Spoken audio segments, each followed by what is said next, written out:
नमस्कार, मैं हूं अनूप नारायण सिंह और आप देख रहे हैं बिहारी खबर के डिजिटल प्लेटफॉर्म को। हम हैं पटना में राजद कार्यालय में और अब से थोड़ी देर पहले राजद के प्रदेश अध्यक्ष जगदानंद सिंह और बिहार सरकार के मंत्री आलोक कुमार मेहता ने प्रेस वार्ता करके अपने पार्टी के द्वारा आयोजित शहीद जगदेव प्रसाद जयंती के बारे में विस्तार से पत्रकारों को बताया। लेकिन सवाल जो थे वो आलोक मेहता के 10% आरक्षण पर दिए गए विवादित बयान को लेकर थे और आलोक मेहता सवालों से बचते नजर आए। उनसे बार बार पूछा गया कि वो 10% कौन लोग हैं जिन पर लगातार वो निशाना साध रहे हैं, तो उन्होंने कहा कि जिन लोगों ने शोषित वंचित तबके का शोषण किया है उन पर उनका सवाल है। रामचरितमानस पर पूछे गए सवाल पर भी वो कन्नी काटने लगे और कहा कि राम किसी एक व्यक्ति के पेटेंट नहीं है और वो लोग भी राम को मानते हैं। कई सारे विवादित बयान होते हैं, वो नेताओं के व्यक्तिगत होते हैं और पार्टी उनसे इत्तेफाक नहीं रखती है। अब यह देखना दीगर होगा कि राजद में जिस तरह से बयानवीरों ने पार्टी को हाशिए पर ला रखा है और जिस तरह से डैमेज कंट्रोल की बातें चल रही है, आने वाले वक्त में इस पर कितना लगाम लग पाता है। Mahavidya global school, education for new generation, जहां मिले आपके बच्चे को शिक्षा भी संस्कार भी। Co curricular activities, yoga, e library, play school, indoor games, sports, smart classroom, cricket academy और एक्सीलेंट एकेडमीज का परफेक्ट मेल। Registration open. Mahavidya global school, NH 139 near AIIMS, Phulwari Sharif, Patna. ऐसा प्रतीत होता है कि किसी खास पार्टी और व्यक्ति की तरफ से डिपेंड कर रहा है। मैं कह रहा हूं बार बार कि अंग्रेजों के समय अंग्रेज जो थे शोषक थे और उसके बाद उनके दलालों के हाथ में शोषण की सत्ता चली गई। वो दलाल किसी रूप में बदलते रहते हैं। तो फिर इस पर इतना डिबेट क्यों? अब क्यों नहीं डिबेट कर रहे हैं कि 15 लाख रुपया कहाँ गए? क्यों नहीं डिबेट कर रहे हैं कि 16 करोड़ नौकरी कहाँ गया और रोजगार कहाँ गया? डिबेट का विषय ये होना चाहिए और डिबेट का विषय भटका कर लोगों के आंख पर पर्दा डालने की कोशिश मत करे ये लोग। और ये लोग एजेंसी तय कर रहे हैं। पब्लिक में जनता की का जो विल एंड विश है वो जाना चाहिए। जनता क्या चाहती है, देश में क्या हो रहा है, क्या बीत रहा है। रेलवे बिक गया, एयरलाइंस बिक रहा है, वो जनता के पास क्यों नहीं जा रहा है? नहीं उत्तेजित हम लोग का बस इतना ही जानना चाहते हैं कि ये जो 10% लोग आज की तारीख में कौन है? 10% लोग आज की तारीख में वही लोग हैं जो लोग शोषक थे, जो रूप बदल कर कौन है? आप क्यों नाम पर जा रहे हैं? कोई एक आदमी हो तब तो नाम बताया। यह एक व्यवस्था है, यह सामने में कुछ और दिख रहा है। प्रधानमंत्री का व्यवस्था कौन है? आरएसएस है। मैं वही बता रहा हूँ, हिंदू वाहिनी, ये तमाम वैसे संगठन हैं, यह संगठन के लोग हैं जो मानसिकता के हैं, जो जगदेव बाबू के विचारों के खिलाफ साजिश करते रहे। इस व्यवस्था में कहीं न कहीं सरकार भी आती है और सरकार में आप भी शामिल है, तो क्या इस व्यवस्था में बिहार में तो जगदेव बाबू के विचारों की सरकार है। जो उनके विचारों की सरकार थी वो चली गई। धन्यवाद। आलोक जी, एक पोस्टर बीजेपी ने लगाया है जिसमें नीतीश कुमार, तेजस्वी यादव, पवन प्रसाद मौर्य और अखिलेश यादव को राम विरोधी, हिंदू विरोधी बताया गया है और कहा गया है, बीजेपी के नेताओं की तस्वीर लगी, इसलिए कहा गया है कि हम लोग राम को मानते हैं और दूसरे धर्म का भी सम्मान करते हैं, लेकिन ये लोग हिंदू धर्म का अपमान करते हैं, बाकी सबका सम्मान करते हैं। धर्म किसी की बकौती नहीं है। धर्म एक ऐसी व्यवस्था है जिसमें किसी का भी आस्था हो सकती है, विश्वास हो सकता है। मानने के अलग अलग तरीके होते हैं। इसी हिंदू धर्म की बात जो कर रहे हैं, एक राम मात्र सिंबल नहीं है। राम की पूजा हम मन में करते हैं, घट घट में राम, इस बात को भूल जाते हैं ऐसा बोलने वाले। रोम रोम में राम, घट घट में राम, मूर्ति में सिर्फ राम नहीं होते।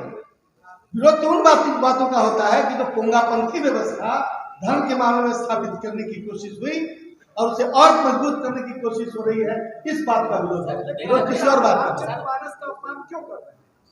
किसने कहा कि अपमान? विश्लेषण नहीं होता है।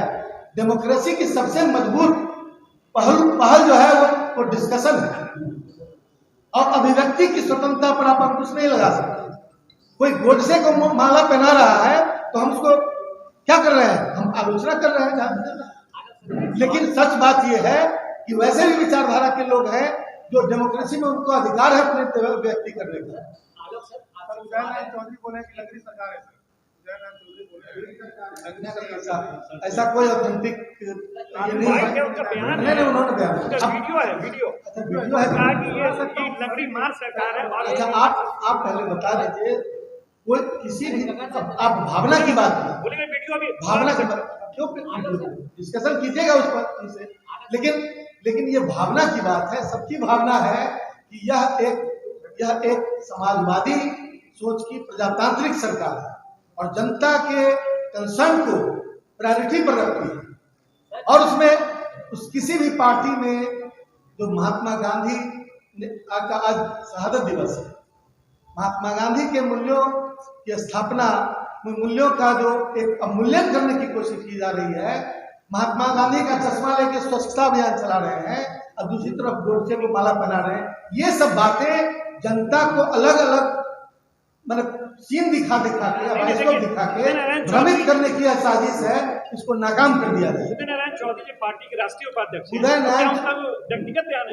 पार्टी का बयान है। उदय नारायण चौधरी का ऑथेंटिक ये पार्टी के प्रवक्ता ही ना अधिकृत बयान देंगे। अरे वो कौन का नहीं देंगे, नेता हमारे देंगे, राष्ट्रीय अध्यक्ष देंगे। अब माननीय देखिए विषयांतर मुताबिक करिए, एक मिनट, बयान सुन लीजिए जरा ध्यान से। नहीं सुनिए विषयांतर सुनिए, अनंत बहस की विषय नहीं है। आज संयोग से 30 जनवरी है, ख्याल करते जाइए। 30 जनवरी इस देश के लिए दुर्भाग्यपूर्ण दिन था। गांधी का देश इस तरह से गोसे ने गोली मार करके सावरकर और गुरु गोलकर का देश बनाने का प्रयास किया। हम गांधी को मानने वाले हैं। आज़ादी की लड़ाई गांधी जी के नेतृत्व में इस देश में लड़ी गई और राष्ट्रपिता हमारे वो हैं। आज राष्ट्रपिता जो हमारे बीच में नहीं है, उनका ईश्वर कोई दिवस है भूलिए मत।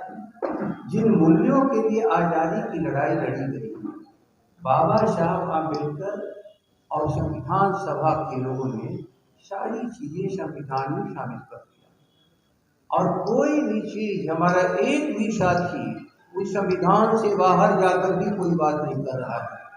लेकिन संविधान की व्याख्या जो आज आरएसएस कर रहा है, अभी हमारे साथी लोग उसी पर कुछ ऐसे कर रहे हैं, तो हम लोग का उनसे कोई बहस नहीं, विचार रखने का आपको छूट है बिल्कुल। लेकिन मुझे आज प्रसन्नता है कि हमारे प्रधान महासचिव जी ने सही जगदेव बाबू को उन्होंने की और शताब्दी को मनाने के लिए जो उन्होंने तिथि रखा 1 जनवरी और 1 फरवरी और 30 जनवरी को आपके माध्यम से जनता के दरबार में हाजिर रहेगी। इसलिए सवालों को जनता के बीच में जाने दीजिए और याद रख लीजिए, डॉक्टर राम मनोहर लोहिया की लड़ाई क्या थी? सन सोपाने बांधी डाल, पिछड़ा पावे संवेशार, रानी हो या भंगी की संतान, सबकी शिक्षा एक समान, शिक्षा मुफ्ती हो और दवाई सस्ती। यह क्या देश के खिलाफ था क्या? अरे आवाम के पक्ष में कोई बात हो तो कोई निहित स्वार्थ की बात नहीं करनी चाहिए और व्याख्या गलत नहीं करनी चाहिए। जिस विषय को लेकर के गांधी जी सीने पर गोली खा चुके हैं, उस विषय को आप भूलिए मत। आज सावरकर के लोग दिल्ली में बैठे हैं, उन्मादी और दंगाई। ये सारी लड़ाई उन्मादियों और दंगाइयों के खिलाफ है, पूरी आवाम की लड़ाई है। और हमारे सभी लोग सब लोग के शहीद जगदेव बाबू को भी गोली मार दी गई। क्या कारण है कि जो समाज के लिए लड़ता है वही विपत्ति को झेलता है, लेकिन उनके ऋण तो चुकता समाज को करना ही पड़ेगा। जिन लोगों ने शहादत दी, देश को आज़ाद किया, सामाजिक मूल्यों की स्थापना की।